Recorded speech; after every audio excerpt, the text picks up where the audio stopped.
Hai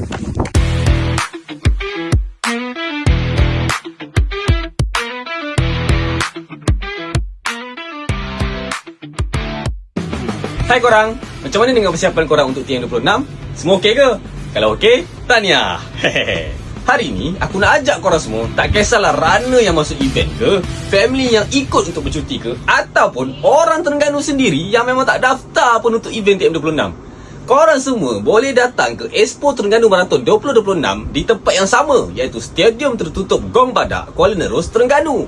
Bermula pada 30 April sampailah 2 Mei 2026. Okey korang, jangan lupa temu janji kita semua. Tak kisahlah korang pelari atau pengunjung, Expo TM26 adalah untuk korang semua. Kita jumpa dekat sana, okey? Bye-bye.